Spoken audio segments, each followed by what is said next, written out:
Oh wow, कितना different सा colour है इस स्टोर का. I really like the vibe. Let's see what's happening. अस्सलाम वालेकुम. अस्सलाम. कैसी है? मैं बिल्कुल ठीक हूँ. आओ आओ आओ आओ आओ, please come in. What a beautiful home you have. अरे Naiba, thank you so much. It's home. So ये सारा कुछ आपने खुद किया है डिसाइड कि कहाँ पे क्या होना चाहिए? हाँ What's the secret? भाई, अगर आर्ट्स पढ़ी है और कोई डिग्री हासिल की है तो उसका कोई फायदा तो होना चाहिए. ये बात भी आपका बिल्कुल ठीक है. बाय द वे, टीचिंग या एक्टिंग आप ज्यादा एंजॉय किस चीज को करती हैं? टीचिंग या एक्टिंग? टीचिंग सबसे ज्यादा एंजॉय करती हूँ. टीचिंग क्या, learning. I don't think I teach them anything. I think they teach me a lot of thing. But आपके ख्याल में ये जो यंग बच्चे हैं, बड़े लोग कहते हैं एक्सप्लॉइटेड और बिगड़े हुए इस तरह के हैं. Is that true? बिगड़ी हुई औलाद है आजकल की? शायद हम भी जवानी में ऐसे ही थे, हमारे बड़े भी यही कहते थे. हो सकता है. That's actually very true. By the way, आपकी जो ज्वेलरी की कलेक्शन है, इट्स वेरी डिफरेंट. इसकी कहानी क्या है? हमेशा से ऐसी थी या आपने विद टाइम बनाई? ज्वेलरी की कलेक्शन, आई वेयर सिल्वर. हाँ, बट आप काफी डिफरेंट तरह की ज्वेलरी पहनती हैं. हाँ, शुरू से आई गेस. और ये जो आपके सारे कड़े हैं, इनकी क्या कहानी है? These are my travel history. That is so interesting and a memorable way. सब Yes. कुछ याद रखने की. Yes, yes, yes. वैसे आप ज्यादा प्यार किससे करती हैं, दानियाल से या महरीन से? कितना बुरा सवाल है ये. हाँ, सारी अम्मियों को बुरा लगता है. I think हर बच्चे की अपनी एक जगह होती है, and in a mother's heart there is a तराजू that balances that out. But ऐसे हमेशा बच्चे शिकायत तो करते हैं ना, अम्मी आप उससे ज्यादा प्यार करती हैं. हाँ, तो कभी किसी को ज्यादा अटेंशन मिल रही होती है, कभी किसी को ज्यादा अटेंशन मिल रही होती है, कभी माँ के शौक एक के साथ ज्यादा मैच कर रहे होते हैं ना. ये तो बस. लेकिन दोनों में से तंग किसने आपको ज्यादा किया है बचपन में? बच्चे तंग नहीं करते, बच्चे बच्चे होते हैं. पर शरारती होते हैं, तो ज्यादा शरारती नहीं, ओ भाई, ये उनका काम है उस वक्त. वैसे आपके एक इंटरव्यू में मैंने सुना था कि उल्लू आपका फेवरेट बर्ड है. ऐसा हाँ. क्यों है? It is the bird of Athena. It is the bird of the Sufis. It is a nocturnal animal. It likes to be alive when everyone is asleep. It तो is आप why night owl हैं या आप morning person हैं? होती थी, night owl होती थी. अब नहीं हो. अब I am a morning person. Actually I wake up. By the way, आप जिंदगी में लाडली किसकी रही हैं ज्यादा? अपनी फैमिली में बहुत से लोगों की. और आपने कितने लोगों को लाड में रखा है? बहुत से लोगों. आपके ख्याल में क्या हमारे ड्रामे पहले प्रोग्रेसिव थे और अब रिग्रेसिव हो गए हैं? बड़े रिग्रेसिव हो गए, बड़े बोरिंग हो गए, बड़े सिंगुलर हो गए, फ्लैट लाइन हो गए. जिद्दत नहीं है, डाइवर्सिटी नहीं है, एक्सेप्टेंस ऑफ डिफरेंट आइडियोलॉजीज नहीं है. क्या आपको जो पाकिस्तान का झंडा है, वाइट ऑन द फ्लैग, क्या वो लोग आपको नज़र आते हैं? क्या वो लोग देखिए आप लोगों ने हमारी स्क्रीन पे जिनको रिप्रेजेंट करता है सफ़ेद हमारे झंडे पे नज़र आते हैं? वैसे आप इतने सारे रोल्स में अम्मा बनी है, आपका फेवरेट बेटा कौन रहा है on screen? Again very difficult and very unfair question. लेकिन मेरे बहुत से सारे एक्टर्स जो who have played my sons have been my favorites, and all the girls who have played my daughters, which is a lot. उसमें मावरा, यमुना, सज्जल. वैसे आपका सबसे मेमोरेबल रोल आपके अपने लिए कौन सा है? ख्वाहिश from 1992. Wow. PTV. And why do you think वो आपका सबसे फेवरेट कैरेक्टर है? Because it was a very different character. I was an Ordini. I was a Pakhiwas. And I spoke Rotki. और आपका सबसे मुश्किल रोल कौन सा था? मुश्किल तो कोई नहीं होता. बट कोई एक रोल चैलेंजिंग होता है ना ज्यादा एज कम्पेयर टू मुझे अभी तक वो रोल मिला नहीं है. You are still waiting for that? I am not waiting for anything in my life. आ जाएगा तो कर लेंगे. बट जो आपने अभी रिसेंटली रोल किया है, उसमें आपने कोई स्टंट परफॉर्म किया है? रिसेंटली? या नहीं भाई, मैं अम्मा बनती हूँ. अम्मा स्टंट कब करती है? भाई उम्र यार में सब स्टंट्स करे थे. आई थॉट कि क्या पता सीमी आपा ने भी स्टंट किया हो. काश मैं एटलीस्ट कोशिश करती, लेकिन नहीं, स्टंट तो कोई नहीं किया. लेकिन it's a very very important film हमें अपनी कहानियाँ सुनानी बहुत ज़रूरी हैं। डेफिनेटली, जब तक हम अपने बच्चों को नहीं सुनाएंगे तो कौन सुनाएंगे। लेकिन आपकी फेवरेट पाकिस्तानी मूवी कौन सी है? मेरी फेवरेट बहुत सारी। चले, अगर आपने कोई 3 बतानी हो तो वो कौन? अरमान, एहसान और जैसे है, फिल्मों के नाम ही भूल गई। अरमान, एहसान, जिनमें वहीद मुराद था, वो सारी मेरी फेवरेट। सो आपको वहीद मुराद पे कभी क्रश था? होगा, वो उसको अगर क्रश कहते होंगे तो वो होगा। जब हम तो सिनेमा में हर हफ्ते फिल्म देखने जाते थे, ये एक ट्रेडिशन थी। क्या लकी टाइम था। हाँ जी, बहुत लकी टाइम था। अंग्रेजी की फिल्में भी लगती थी, उर्दू की फिल्में भी लगती थी, और सब देखने जाते थे हम एज अ फैमिली। वाओ, मतलब they must be golden times. वैसे आपको फिल्म ज्यादा पसंद है करना, ड्रामा या theatre? Good question.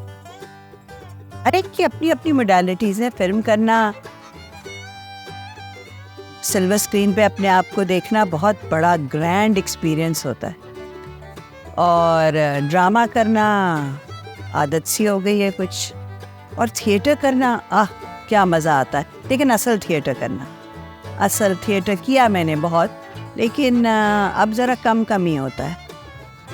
But do you think कि विद एज हमारी इंडस्ट्री में एक्टिंग के रोल्स कम हो जाते हैं हमारी इंडस्ट्री के लोगों के? ये दुनिया का एक अलमिया है, ये हमारी इंडस्ट्री का अलमिया नहीं है कि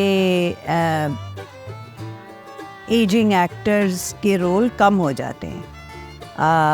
दुनिया is not really revolving around ageing people. हमने दुनिया में देखा है बहुत सारे डिफरेंट स्टोरीज एजिंग के अराउंड होती है, उन लोगों की लाइफ के अराउंड होती है। हमारे यहाँ में वो स्टोरीज बहुत कम नजर आती हैं। हमारे यहाँ तो मैं बताया ना, हम तो इतने लिनियर ड्रामे देखते हैं।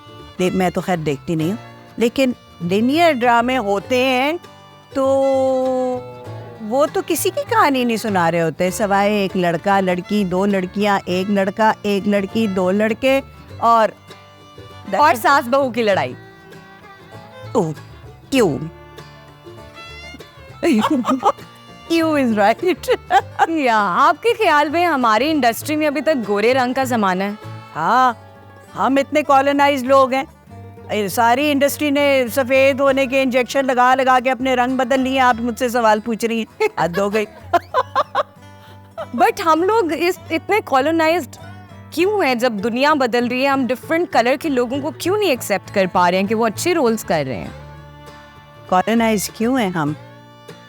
हमारा मुआशरा जब तक पढ़ लिख के बाशऊर नहीं बनेगा, और पढ़ना लिखने का ये मतलब नहीं होता आपको ABC पढ़नी लिखनी आती हो। पढ़ना लिखने का मतलब होता है अपना दिमाग खुला करें, दूसरे लोगों को देखें, उनको एक्सेप्ट करें, उनकी डाइवर्सिटी को एंजॉय करें। जब तक हम ये नहीं सीखेंगे तो हम तो कॉलोनाइज ही रहेंगे ना। और हम कॉलोनाइज सिर्फ एक हवाले से नहीं है, हम तो हर हवाले से कॉलोनाइज्ड हैं। बहुत कम लोगों को ये पता है कि आप एक मास्टर ट्रेनर भी हैं रिप्रोडक्टिव हेल्थ में, आप जेंडर पे भी ट्रेनिंग्स देती हैं, आप लिविंग कल्चर पे भी बात कर रही हैं। How did that happen in your life? कई दफ़ा आपकी ज़िंदगी में ऐसे लोग आते हैं जो आप में वो चीज़ें पहचानते हैं जो आपको शायद पता भी नहीं होती, या नज़र नहीं आ रही होती, या किसी और को नज़र नहीं आ रही होती। मेरी ज़िंदगी में ऐसे असातिज़ा, ऐसे मेंटोर्स आए, जिनमें एक बहुत बड़ा नाम मुनीज़ा हाशमी का है। उन्होंने कुछ देखा मुझ में, और उन्होंने एक फॉर्म भेजा, उन्होंने कहा ये भर के भेज दो। मैंने कहा तो कोई डॉक्टरी टाइप चीज़ है। उन्होंने कहा जो कहा है वो कर दो। Hence the Reproductive Health and Gender Scholarship from IIE. Wow. And then we went for trainings. We were trained in Malaysia. We were trained by international trainers. Then we were trained by international trainers to be master trainers. And then I started workshops and design. And then, of course, leadership. I went to America. I am a Global Women Leadership Fellow from Santa Clara. Yes. And I am also a health practitioner for health and human rights from Harvard. I have a scholarship from there, a fellowship. And I am also working on living culture currently. did a workshop for one of the international agencies. वैसे ये living culture क्या होता है आपा? देखिए, culture में जब culture की बात करते हैं ना, तो हम घरों की, ईंटों की, पंखों की, हाथ के और क्राफ्ट की बात करते हैं. हम कभी चरिंद परिंद, एनवायरनमेंट, लोगों का बिहेवियर, ज़ुबान, एवोल्यूशनरी चीज़ों पे, मूविंग थिंग्स पे बात नहीं करते. That's true. तो वो कल्चर का उतना ही बड़ा हिस्सा है ना. ये बहुत एक लंबी कहानी है. जो यंग बच्चे और बच्चियां आ रहे हैं इंडस्ट्री में, उनको आप क्या मैसेज देना चाहेंगी? मैं कोई नहीं होती मैसेज देने वाली. मैं क्या मैसेज दूंगी उनको? अपने आप. बट फिर भी कोई टिप्स तो हो सकती हैं. हाँ, टिप्स तो सिर्फ ये है कि अपनी ज़ुबान, अपनी शनाख्त को ना भूलें. याद रखें आप कौन हैं. अगर आप कौवा चला हंस की चाल करेंगे तो फिर आप ना तीतर होंगे, ना बटेर होंगे, ना कौवा होंगे. आप कोई अजीब सी मखलूक बन जाएंगे. अगर वो आपकी चॉइस है तो आप वो भी कर सकते हैं, तो इसमें तो कोई मुज़ायका नहीं है. लेकिन शनाख्त बहुत इम्पोर्टेंट है, बहुत ज़रूरी चीज़ है इंसान की शनाख्त, कि आप कौन हैं, कहाँ से आए हैं, क्या ज़ुबान बोलते हैं, आपके आबा व अजदाद कौन थे, वगैरह वगैरह. बिल्कुल ऐसे ही है. अच्छा, आखिरी सवाल आपसे. जितना भी हमने आपका काम देखा, जितने यंग बच्चे हैं अपने स्कूल या कॉलेज में, एज एन एनिमल लवर आप उनसे क्या कहना चाहेंगे? खुदारा इंसानियत को अपने पल्लू पे लपेट के रखें. Please allow these children, these puppies, these dogs, these cats, these donkeys, ये अल्लाह की जो मखलूक है, इसको ज़िंदा रहने का हक दें. आप इनको वो ना करें जो आजकल मैं सोशल मीडिया पे देख रही हूँ. आप लोग, आप जेनोसाइड की बात करते हैं, गाज़ा की बात करते हैं. आप क्या कर रहे हैं? क्या कर रहे हैं आप? अफसोस, इंसान को अल्लाह ने अशरफुल मखलूक़ात बनाया है, तो सिर्फ कहना ही काफ़ी नहीं है, बनना भी ज़रूरी है. ख्याल रखिए जानवरों का. What a beautiful message आपा. ऑफ कोर्स इंसान बन के भी रहे. And thank you so much. बहुत मज़ा आया हमें इस इंटरव्यू का. और बहुत तंग किया हमने आपको इतनी गड़े में. बिल्कुल भी नहीं, बिल्कुल भी नहीं. Thank you for coming. Allah हाफिज़.